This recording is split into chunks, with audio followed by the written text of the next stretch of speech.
जय श्री कृष्णा। आज मैं आपको वट सावित्री व्रत की पूजन विधि और कथा सुना रही हूँ। कथा को पूरा ज़रूर सुनिएगा और लाइक, कमेंट और सब्सक्राइब करना ना भूलें। तो आइए सुनते हैं वट सावित्री पूजन की विधि। यह व्रत ज्येष्ठ कृष्ण अमावस्या को मनाया जाता है। इस दिन सत्यवान सावित्री तथा यमराज सहित यमराज की पूजा की जाती है। उसके बाद फल का भक्षण करना चाहिए। यह व्रत रहने वाली स्त्रियों का सुहाग अचल होता है। सावित्री ने इसी व्रत के प्रभाव से अपने मरे हुए पति सत्यवान को धर्मराज से भी जीत लिया था।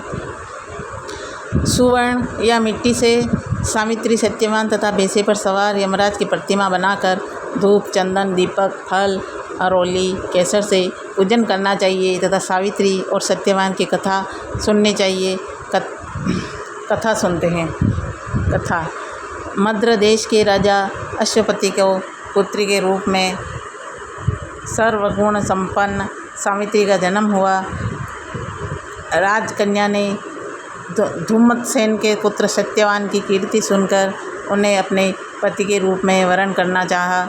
इधर यह बात जब ऋषिराज नारद को पता चली तो वे राजा अश्वपति से जाकर कहने लगे, आपकी कन्या ने वर खोजने में निसंदेह भूल की है। सत्यवान गुणवान तथा धर्मात्मा तो है, परंतु वह अल्पायु है और 1 वर्ष के बाद ही उसकी मृत्यु हो जाएगी।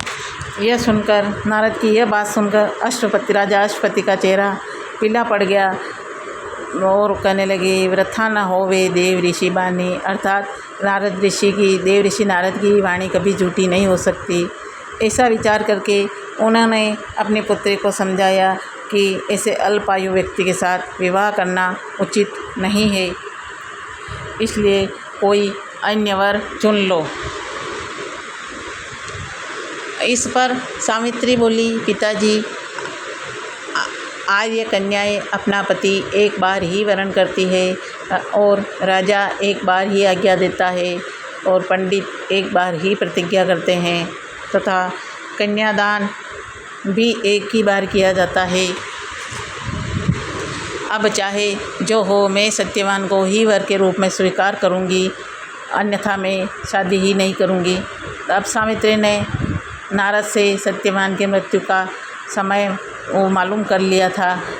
उसके अंततो गत्वा उन दोनों को पाणिग्रह संस्कार में बांधा गया, अर्थात उनकी शादी कर दी गई। वह सावित्री ससुराल पहुँचते ही अपने सास ससुर की सेवा में रात दिन रहने लगी। अपने सास ससुर रात दिन रहने लगी। सास ससुर की सेवा रात दिन करती और अब समय बदला। ससुर का बल क्षीण होता देख शत्रु ने राज्य छीन लिया। नारद का वचन रात दिन सावित्री को प्रतिदिन अधीर करता रहा। उसने जब जाना कि पति की मृत्यु का दिन नज़दीक आ गया है तो वह 3 दिन पहले से ही उपवास करना शुरू कर दिया।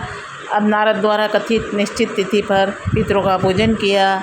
नित्य की भांति उस दिन भी सत्यवान अपने समय पर लकड़ी काटने के लिए जब चलने लगे तो सावित्री भी सास ससुर की आज्ञा से सत्यवान के साथ चलने को तैयार हो गई। सत्यवान वन में पहुंचकर अब लकड़ी काटने के लिए जैसे ही वृक्ष पर चढ़ पड़े, वृक्ष पर चढ़ते ही सत्यवान के सिर में पीड़ा होने लगी, असहनीय दर्द होने लगा। सिर में वह व्याकुल हो गया और वृक्ष के ऊपर से नीचे उतर आया। सावित्री अपना भविष्य समझ गई तथा अपने जंघे पर सत्यवान को लिटा दिया और उसी समय दक्षिण दिशा से अत्यंत प्रभावशाली महिषारूढ़ यमराज को आते देखा। धर्मराज सत्यवान के जीव को जब लेकर चल दिए तो सावित्री उनके पीछे पीछे चलने लगी। पहले तो यमराज ने उसे मना किया और देवी विधान सुनाया परंतु वो सावित्री नहीं मानी और फिर भी उन यमराज के पीछे पीछे चलने लगी।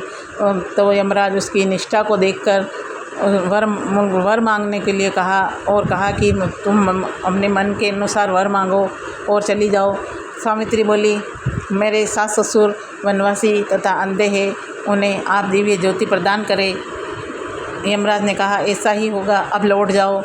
यमराज की बात सुनकर उसने कहा, भगवान, मुझे पतिदेव के पीछे पीछे चलने में कोई परेशानी नहीं है, मुझे पति अनुगमन ही मेरा कर्तव्य है।